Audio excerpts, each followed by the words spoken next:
नमस्कार विद्यार्थी मित्रांनो, आपण नेहमीच या घटकामध्ये चुकतो विभक्तीचे प्रत्यय व त्याचे कारकार्थ इथं फलकावरती मांडलेले आहेत। एकूण ज्या काही विभक्ती आहेत ते विभक्ती 8 आहेत। त्यामध्ये पहिली, प्रथमा, द्वितीय, तृतीय, चतुर्थी, पंचमी, षष्ठी, सप्तमी, संबोधन।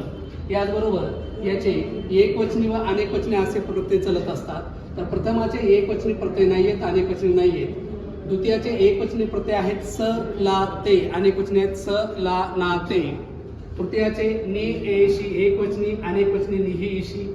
चतुर्थीचा एकवचनी स, ला, ते, अनेकवचनी स, ला, ना, ते। पंचमीचे एकवचनी आहेत ऊन, होऊन, अनेकवचनी ऊन, होऊन। षष्ठीचा एकवचनी चा, ची, चे, अनेकवचनी चे, चा, ची।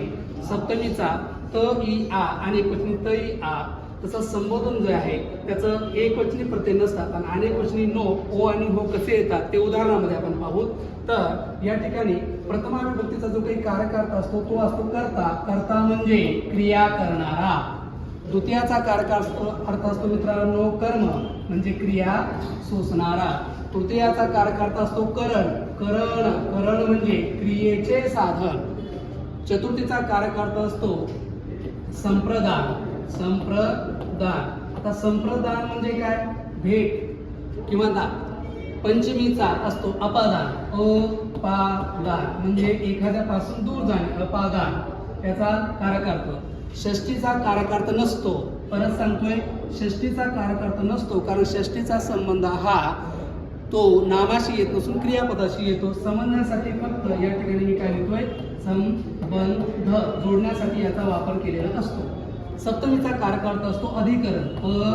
अधिकरण आणि अधिकरण म्हणजे क्रियेचं स्थळ काळ दाखवण्यासाठी येतात। आणि संबोधनाचा पण कारकार्थ नसतो। संबोधनाचा पण कारकार्थ नसतो। परत सांगतोय मी, इथं समजण्यासाठी फक्त हाक मारण्यासाठी, हाक मारण्यासाठी याचा वापर केला जातो। म्हणून एकंदरीत पहा मित्रांनो, एकंदरीत जर पाहायला आपण गेलं तर जे काही विभक्ती आहे तर आपल्या सर्वांना माहित झालं आता की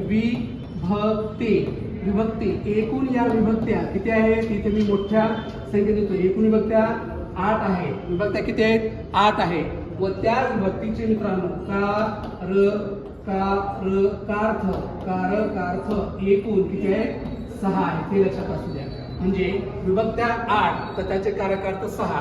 हे जी विभक्ती आहेत याचे जे काही प्रकार आहेत हे प्रकार म्हणजे हे कशा प्रकारे चालतं, या प्रत्येकाचा प्रथमापासून ते संबोधन पर्यंत हे वाक्यात कसं येतं आपण ते पुढच्या व्हिडिओमध्ये नक्की पाहूया। जर आपल्याला व्हिडिओ आवडला असेल तर नक्की इंस्टाग्राम पेज असेल, माझं यूट्यूब चॅनल असेल त्याला सबस्क्राईब करा। त्याचबरोबर हे इंस्टाग्राम जे काही आहे याला फॉलो करा। धन्यवाद।